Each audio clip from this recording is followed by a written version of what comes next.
Good morning, everybody. This is Brian Caprice, and I'm hosting the Monday morning market breakdown again. For those of you that have been with me for a few weeks, I appreciate it. If you guys were here last week, we had a treat. All three of the number 1, 2, and 3 news releases were big hits. We were trading them over in the my website's my room, and they were all great movers. It's really nice when we have those things. Sometimes the news releases don't work out. This week they did, so hopefully this week we will get a couple more successful ones in there. So um, voice is a little crazy again. We had some lacrosse games this weekend. I will say I don't know what it is, but whenever it's super windy outside, man, my voice just goes. The kids just don't hear. We yell a second time, and whew, it is gone. So if my voice cuts out halfway through, I do apologize. I have some coffee, and I don't have a cough drop today, but well, hopefully it hangs in there. So with that being said, for those of you that do not know me, that this is your first week here, welcome. We have a pretty simple format. We'll run through the top 3 news releases of the week. I'll run through kind of where I expect them to move. I will go through kind of the big hits of the week as far as what the overall news picture looks like. And then I'll run through the charts real quick just to see what type of zones we have lining up for you to look at this week as well. Just so you know who I am. Whoops, I have to do it on this one. There we go. All right, so for those of you who don't know me, I'm an instructor over at Major League Trading, and I also founded Major League Forex. I've been trading a long time. It was funny. I was telling my kid the other day, we went to the Maryland lacrosse game this weekend, and I was like, yeah. And he's like, is this your high school, Dad? I was like, no, it's not a high school, buddy. It's a college. And I'm like, yeah, I graduated, and I did the math real quick in my head. I was like, oh my God, it's been 20 years. So I've been trading for quite a while. I've seen multiple different things as far as the markets go: up, down, sideways, left, right, back and forth. No, created a number of different strategies. I've been in the kind of education realm for about the last 8 years. I became a financial advisor, and I realized that financial advising really was nothing like I thought it would be. I thought I would get more advanced trading skills than what I had, and it didn't have anything to do with that. They actually didn't want us looking at charts whatsoever. Actually, the top guy in my office, he's like, "Wait, you know how to trade?" He's like, "Really? Can you show me stuff?" And I'm like, "Really? You have like a $150 million portfolio, and you want me to teach you how to trade?"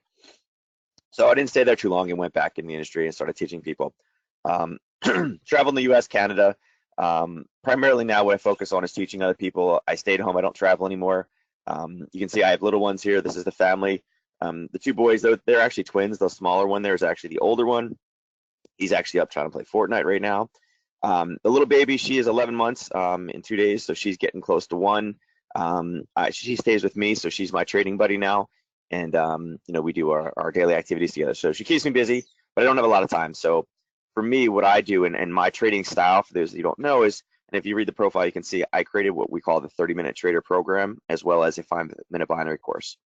And the reason I did that was because I don't have a lot of free time. Okay. I'm not one of those traders that sits here and like, yeah, I spend 14 hours a day. I grind. Here's my Rolex. Here's my Porsche. I don't care about all that stuff. For me, I find what I need to trade. I go in there. I do my set and forget orders, and I spend time with my daughter, my sons, and my wife when she's home. Okay. So for me, I'm about finding things and letting technology do the work, and that's kind of what my trading style is. All right. So with that being said, before we jump into any charts, let's go through the Nadex risk disclaimer. Trading on Nadex involves financial risk and may not be appropriate for all investors. The information presented here today is for information and education purposes only and should not be considered an offer or solicitation to buy or sell any financial instrument on Nadex or anywhere else. Any trading decisions that you make are solely your responsibility. So just because I say I like it doesn't mean that you should be trading it. It has to be your decision to trade whatever we talk about today. Now, past performance is also not necessarily indicative of future results. And Nadex contracts, just so you guys know, are based on underlying asset classes, including Forex, stock index futures, commodity futures, and economic events. Now, trading can be volatile and investors risk losing their investments on any given transaction. However, and this is extremely important to understand this is one of the biggest reasons I love Nadex, is the design of Nadex contracts ensures that investors cannot lose more than the cost to enter the transaction. Basically, no margin calls, okay? I love how people say that, oh, futures is the best, futures is great. And then they try to go trade futures with an underfunded account and they blow it up in the first 2 trades. And sometimes even get a phone call that says you need to put more money in. With Nadex, that actually can't happen. And it's one of the best things about Nadex if you guys didn't know. Now, Nadex is subject to U.S. regulatory oversight by the CFTC. Okay, and if you don't know who they are, definitely go do a Google search after this presentation today and look it up and check them out. All right. So This side, one thing that I didn't change beforehand, I don't know if it'll change. Let me see if it will. It did. It is the week of the 29th. I can't believe this month is already over. At least for us, we've had plenty of April showers. There will probably be, or April showers. There will be May flowers everywhere. Although I've had it with the pollen, I am done. My car has been green for 3 weeks. I know some of you, across the country have had different scenarios where you still have a little bit of snow, but for here in Maryland, it is nothing but green cars and pollen. So I am so tired of flowers. I'm ready for summer. Okay. With that being said, here are the 3 big news releases for this week. First one being Friday, May 3rd. Okay, and that is going to be non-farm payroll. First Friday of the month always has the potential to be a big bang, right?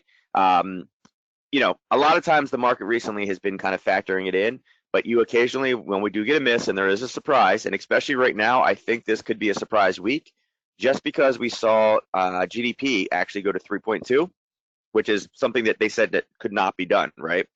Well, we're still going at 3.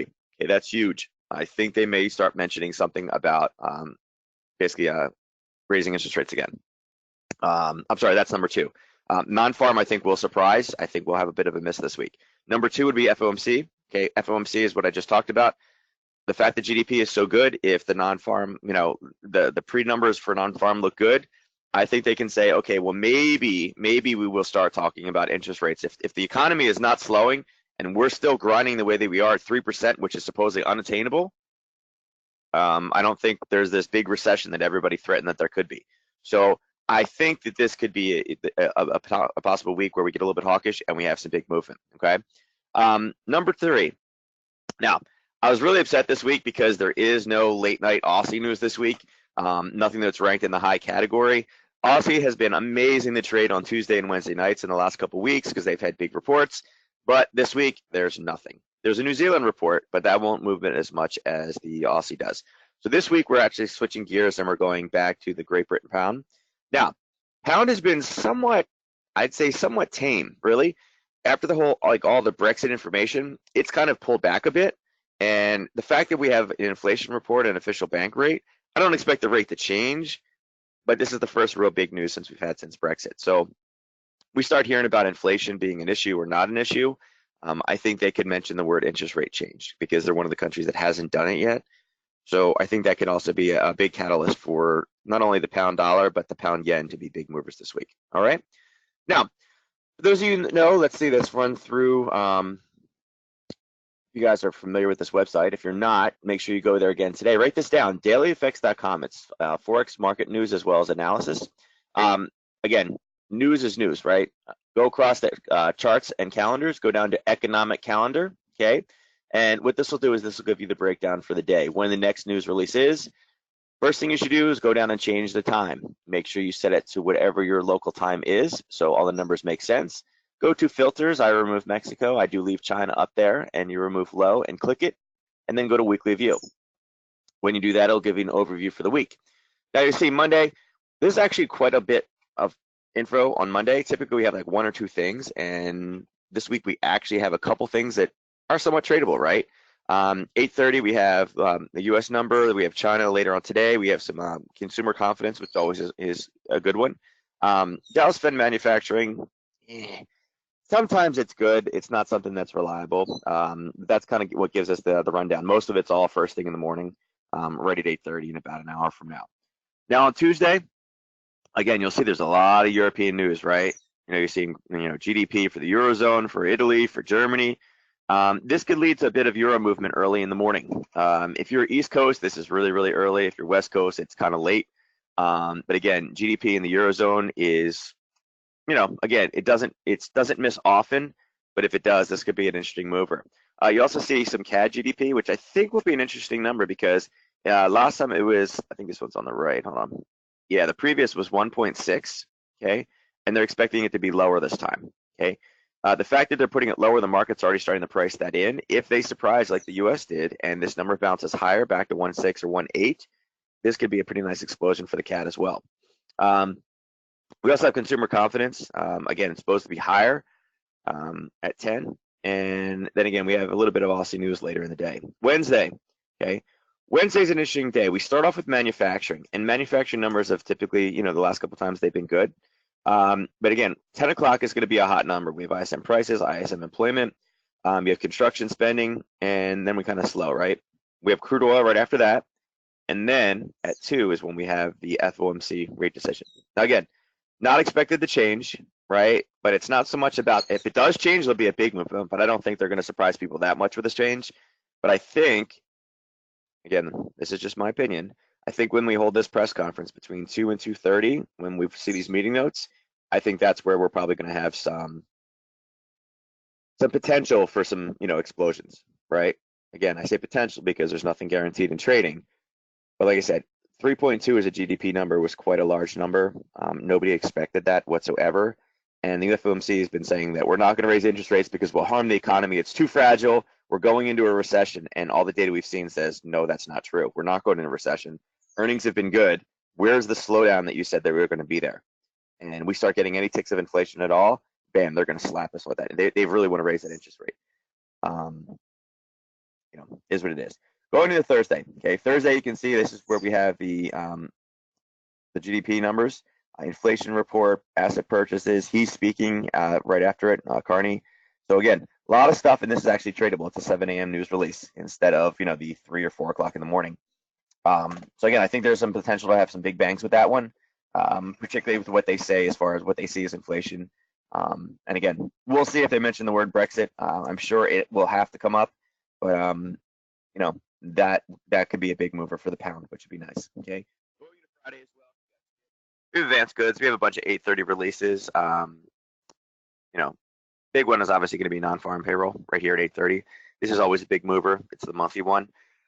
We'll see how it goes. Unemployment rate as well.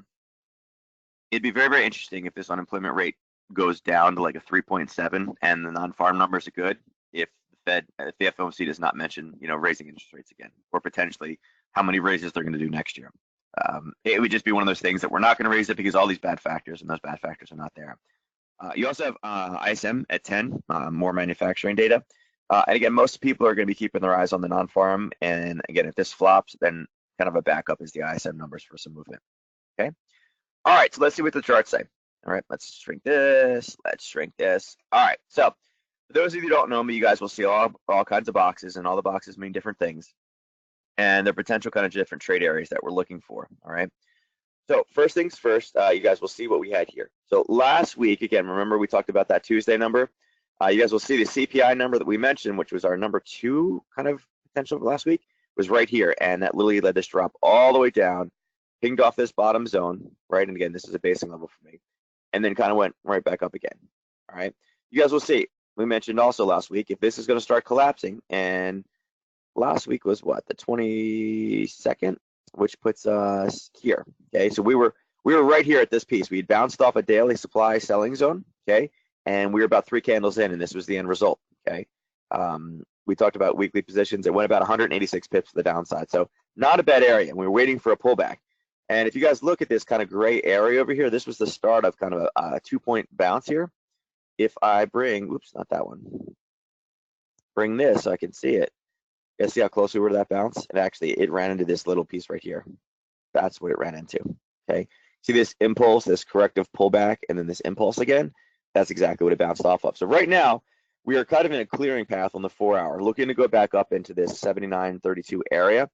Again, if you're a channel trader, this was kind of the basing area here, and this was the top sell side. So it does look like it does want to push a little bit higher if you're a channel trader. For me, we do have an uptrend set up here. We do have an uptrend.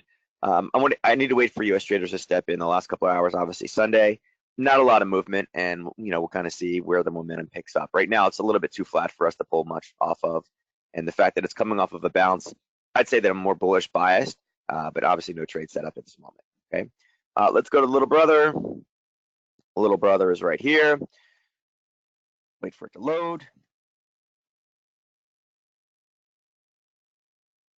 All right, so little brother had basically, obviously the 4-hour looks exactly the same. We had the cliff. There was the Aussie CPI number, and you can see it was more or less the same thing, right?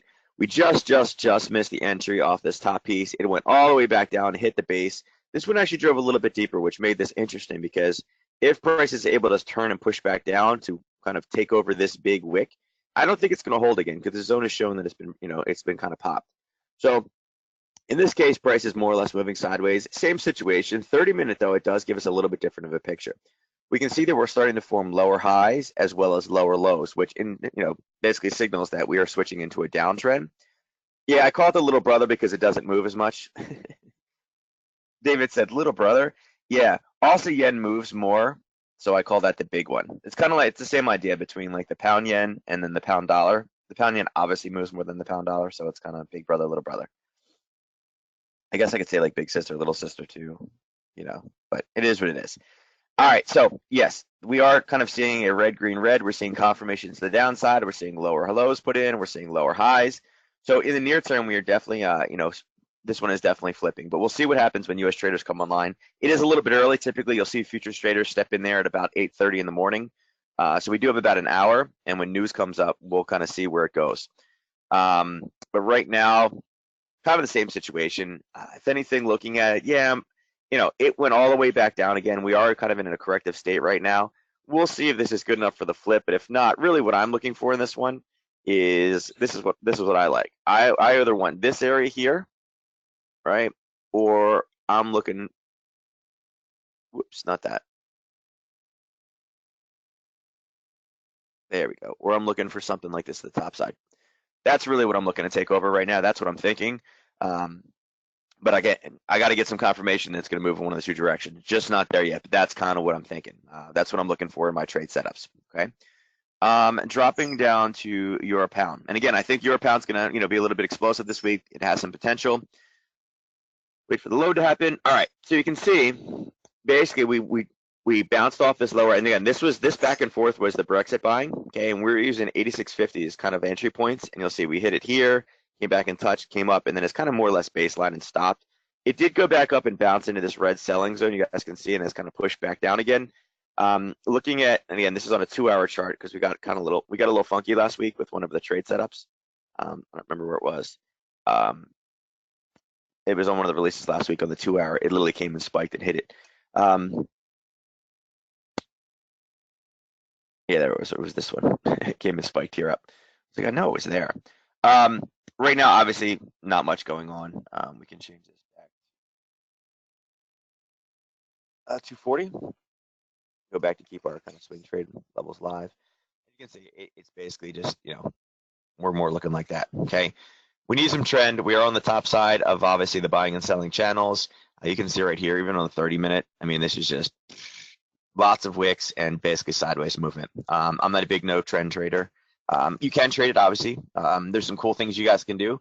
One of the advantages of a Nadex, if you guys didn't know, is the fact that because they are options, there is time value associated with them. So there are positions and ways to set that up. Again, in the 30-minute trader program, we have something called Nadex butterflies. This is kind of a scenario where you're looking at those things, right? Low volatility, grinding sideways, not a lot of movement, not a lot of news releases. It's kind of the formula for you to be able to trade sideways movement, positions. All right. You guys can see too the red and the blue if you guys wondering what those are. That's actually an indicator we have that is showing us where there are open orders on the top side and the bottom side. And you can see there's a lot. So again, I think in this one, we're more or less waiting for some really strong news. That first strong news is Thursday. Obviously, there'll be some movement from now till then. But without a lot of catalyst, this is not a pair that I'm really looking at right now. Looking at the euro yen. Euro yen, similar picture to what we saw in the Aussie. And again, this is more or less all the yen pairs. This thing bounced off of a daily selling zone. It came all the way back down and bounced, similar, basically similar to the other last two that we saw, right? Price came down, bounced off a buying area, and has now started to push back up, looking for some more orders. Now, this one is giving me conflicting signals. It is telling me it's a downtrend setup because we had the impulse correction, impulse correction, impulse correction. And then a lot of people are like, well, is it going down again? Well, there's an area of buyer. So for me, I cannot sell here until it clears this area from 124.33 to 124.09. Really, we got wicks a little bit lower. So not the best buying, not the best selling area. You can see we have conflicting downtrend setup, uptrend setup, because again, new high, new higher high. So, again, if this holds and starts to push up, now we have confirmed 2 higher highs, 2 higher lows, right? So looking for trend reversals. Looking on the lower time frames, it actually doesn't have much that it's bouncing into. So again, this is Friday, not the cleanest area. Again, a little bit of a basing right here. You guys see this area right here? little bit of basing right there. So we'll see if it's able to push up through that. That area, it's only about 21 pips. So not even the biggest area, but for right now, again, bottom side of the channel. For me, I'll probably, this one actually, I may do a little bit more analysis. I may look at some weekly positions, maybe up in this area, see how far they're going to go for something pretty far out of the money for, just kind of a, longer term position. All right. Let's go down and look at euro dollar. So euro dollar will move a bit more. Again, we have some, some data later on this afternoon. It will probably proxy and move in this one. Obviously Tuesday we have some. Wednesday we have the FOMC statement, and this will be kind of where I look. You can see this one has been whipping back and forth with news. You see we had a base here. It came up, it touched, it went all the way back down again, and then it came back up. Really didn't move at all, right? From this kind of 111.50 area, it's been stuck, right? It based and went down. It came up, went back down again, came up, went all the way back down again, came back up. And you guys can see it's just basically stuck, and we're still at the 111.50 area. So this one had, once again, a large drop in price. You can see off this mark, we've done the measure moves a couple times. The measure move for this one, if we did take another measured move on this one, okay, put us basically down here, right at the 111 area. So not too far. We're pretty close to it. That's kind of where the next measure move would go to. And again, impulse, correction, impulse, correction, impulse, correction. Okay, so anything strong dollar, again, push. If they mention raising interest rates, that's where that big push is going to come to the downside. All right. So again, we are in a sell area, although we are kind of stuck in this kind of sideways movement. For me, I'm going to wait a little bit. I think we have some, let me open it up a little bit more. Yeah, we have 8:30 data. We have personal spending. Not the biggest mover for money, but again, I think U.S. traders will come in, react to things over the weekend, and we may see some downward side dollar pressure on this one. Okay.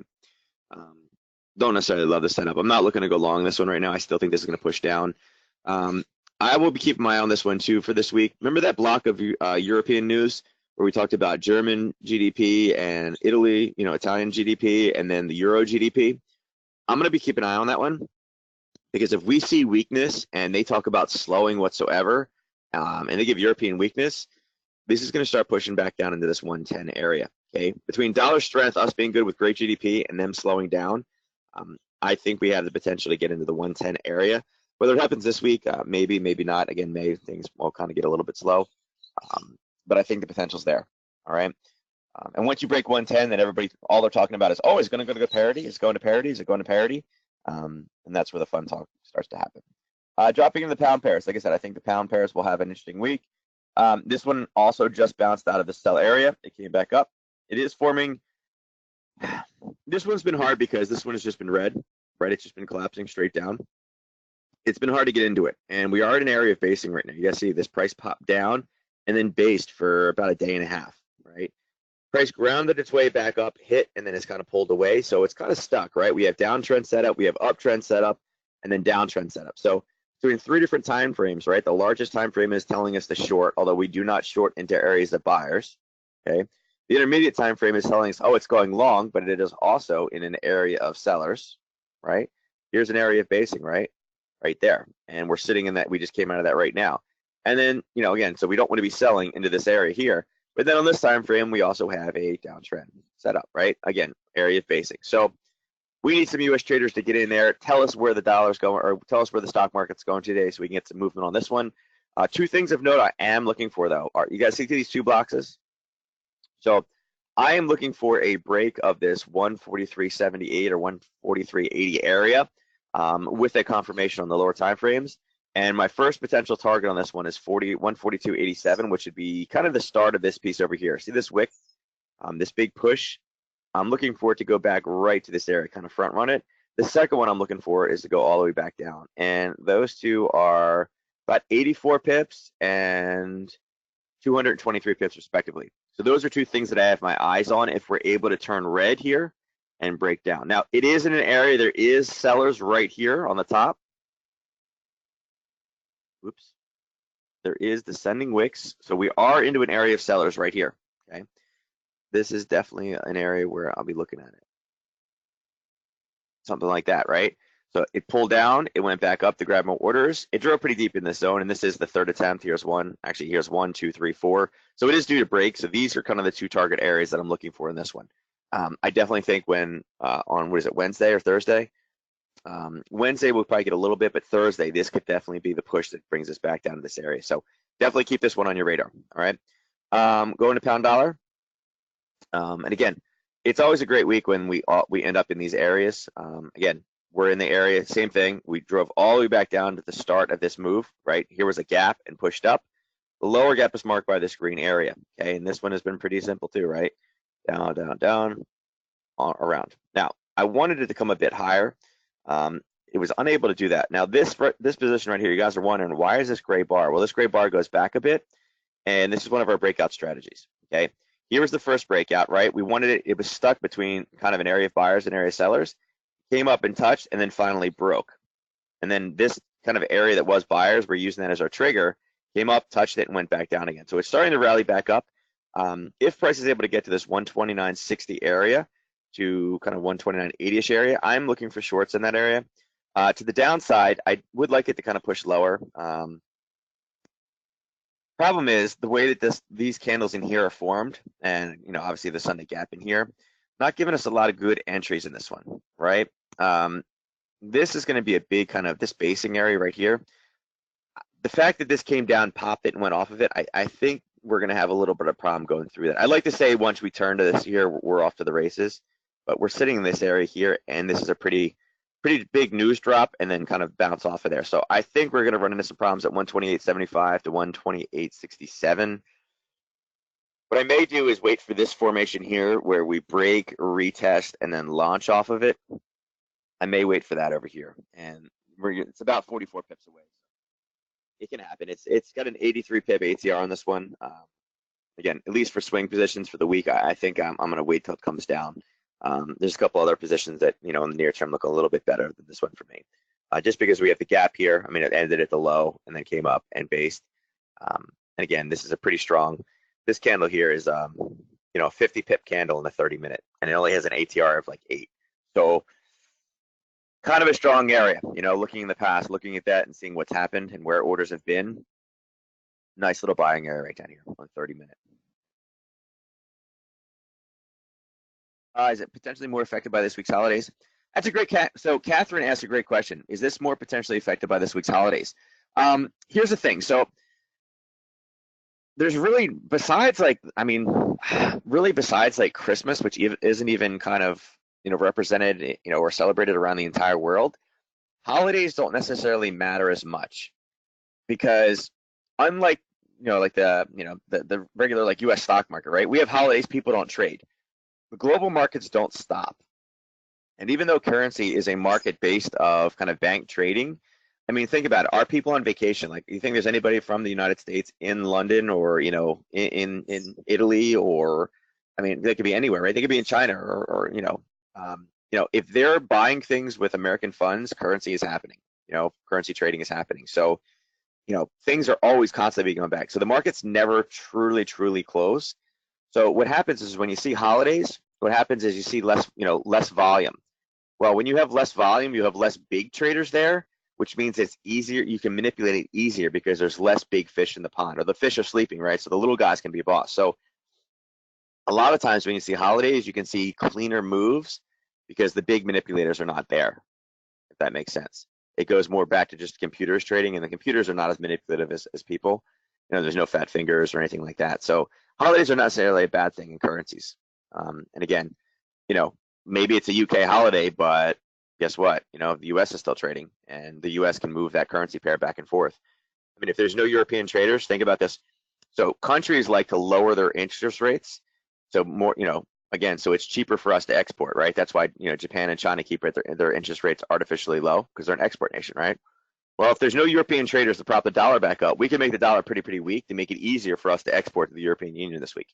And they couldn't stop us because they're not trading. So kind of one of those things, right? Yeah. A lot of people don't think about those things. They're like, oh, there's no big, oh, I see. That's why when the US traders come online at 9, it's always interesting to see if they're going to join the European traders or basically say, no, we're going to get weak now. All right. So that's what I'm looking for in this pair. Dropping down to dollar CAD. See, so dollar CAD, excuse me, dollar CAD was bouncing off of this top area. Now it did blow through the top and immediately retraced. So you guys can see I marked this blue box. The next zone for me was up in this 136, and unfortunately the news disappointed and didn't give us kind of the bounce that we were looking for. I was hoping to be good, but we didn't get it there, right? We saw kind of the lower highs and the lower lows forming in here. It came across and it basically stopped and based. You guys can see over here on the 30-minute, we had this area of gap, and if you mark the gap, the gap is right here, right? Now, you'll see that the FOMC last week was or the rate statement for CAD last week was one of our news releases, and this was the response off of it. We saw price come back down, tag this lower gap, and then launch itself up. And from the rate statement, it was about an 83 pip move. So great move, and then it basically retraced. And again, we're back in kind of this area. And again, here was one gap. It came down and touched, and that was this was, I think, the number 3 news release last week that I had marked off. But if you guys mark off this gap right here, this was the final candle before it gapped up. You guys can see we're just basing off the top of it. So again, we need CAD and US traders to come online for this one. Couple of ways you can play this one. I mean, this one really has a zone here. There's a little bit of a pullback area here. There's a couple zones, but then it's also crammed in from the top side. You guys will see that there's an area here, right? Down, pulled back, and then really launched itself. So we're starting to approach that area at 134.81. Tuesday, tomorrow, there is some CAD news. The BOC is speaking tomorrow, as well as there's GDP tomorrow at 8:30. So I think that's going to give us the catalyst we need for a trade for this week. With it coming back down again, if we start to turn red on the day here, we need to start thinking about coming back in this 133 area. There's about 150 pips to the downside that we can take to bring us back to this kind of equilibrium position. Definitely something to mark on your charts. And the way you can do that, depending on what your software is, put a horizontal line. Put yourself a horizontal line at like 134. You could put it at 134.50 if you want. That's a nice little round, or actually put it at 134.45, okay? Right in there, and set yourself an alert. Have it kind of pop, have it beep, have it send you an email, and what'll happen is that'll give you an idea that we're starting to break below the low here, and that could be your signal to start pushing lower. Check your charts off, check your charts on lower time frames, see if that's where the push is gonna come from, okay? Dollar Swiss, probably my least favorite pair to trade. Again, you guys can see, I mean, it's for 4 days, it's wicked, but it's really stayed right at this 101.96 area. It just hasn't moved. This looks like it's a ton of movement, but it's really like this, it's like an echocardiogram, right? Boop, boop, boop, boop, and that's basically this pair. So waiting for it to go back down again. It is based. It didn't really run into much because prices doesn't come up here, but just not enough movement. This one only has about a 44 pip ATR, so it's just not a big mover for me. I just don't like it as much. All right. Going over dollar. Okay. So this pair's been interesting. It's a busy chart. There's a lot of stuff going on, a lot of things that I've been looking for. We missed this. This was my target area over here on this drop. It came back down. It hit it. A lot of things going on. You guys will see this spike here. This was a 2-hour trade. This was our number. I think this was our number 1 from last week. This was the GDP number that we were looking for. This one we actually dropped it to a lower time frame. The 4-hour kind of didn't really show us much, but when we went to the 2-hour zone, we found a hidden level. I don't know if you guys know how to do that or not, if you're even looking at it. For those of you that don't do this, if you don't see a whole lot and you're kind of looking for areas where you have a few extra seconds, mix things up. Go from 2-hour and go down to the 120 or the 2-hour charts. You guys will see there's a lot of hidden zones in here. And this was I believe it was the number 3 news release that we were picking. You guys will see this thing literally came up, spiked, and then collapsed right back down again for about 50 pips. And this was a great little trade that happened on Friday. And had we not dropped down to the lower time frame, we would have never found it. And that's what we looked for. Now, because we had such a large wick in there that it is kind of messing the analysis up right now because, again, it is a large wick, makes things a little bit more difficult. You guys will see that we had areas marked off where we could go to, but we went to this green line. This green line was kind of our highest quality, and it was the one that we could see on the larger time frame. Okay, we couldn't see these smaller ones. So right now it's interesting because it's going to depend on whether or not we use this kind of spike wick. It's kind of hard. And on Thursday, what I talked about doing was a butterfly between these two zones, and you guys can see it didn't even, it was smack in the middle. I don't think we're going to hold this week. I think we will get some movement, and you guys can see even on the upper time frame, we have a pretty nice green day so far. I don't know how long it'll hold. Like I said, there are some selling above, not a lot of buying. Really for me, what I'm focused on is kind of this area. I'm looking to take this back down into the 110 or 111 area. Now, this would be kind of counter to what we've talked about. This is a dollar weakness trade, okay? Not a dollar strength trade. But if we see the stock market start to collapse, somebody gets angry and everybody starts to sell, that's going to be where the trigger comes in for this one to push this back down to this, again, back into this, really the 111 area right here. That's probably the safest is the front run this. So I'm not really looking for a retrace yet. I'm looking more to the downside, but I need to see somewhat of a conviction to get out of the top and bottom, and that's between 112 and 111.40. Actually, we could probably shrink this down a little bit more, but you guys will see since basically, since the news release happened here, right? It spiked up, spiked down. Now the price is right back at the same area to where it was before the news release. So we need some momentum top and bottom. And again, we'll see that probably in 30 minutes once the futures traders come online and we start seeing news releases. Okay. All right. So with that being said, that is the last chart that we have here. For those of you that aren't familiar with who we are, or if you like today and you want more of it, you guys are more than welcome to go to MajorLeagueForex.com. You guys will see this is a picture of the website. I know some of the links are broken right now. If you click this Discord button, if you guys aren't familiar with Discord it's a chat program that Microsoft came out with. It's something that a lot of different organizations and gamers and everybody else is using right now. We use it as our chat room, and it's absolutely free. If you guys want to join it, just click the button. If you have questions about getting on or anything that I talked about today, you can also email me at support@MajorLeagueForex.com. On Discord, if you guys are already on Discord and you wanted to add me, and can't find the room, you're more than welcome to add me and send me a direct message at MLFX space Bryan number 1495. That's how to direct message me. And I can go ahead and add you guys. And like I said, it doesn't cost anything. We have traders in there all day long talking about trades. An entire room just dedicated to Nadex. And again, it's all free, and there's setups in the morning as well as night. All right. So with that being said, I will see you guys next week. Make sure you register. Have a good week trading, and I will talk to you guys next week. Take care.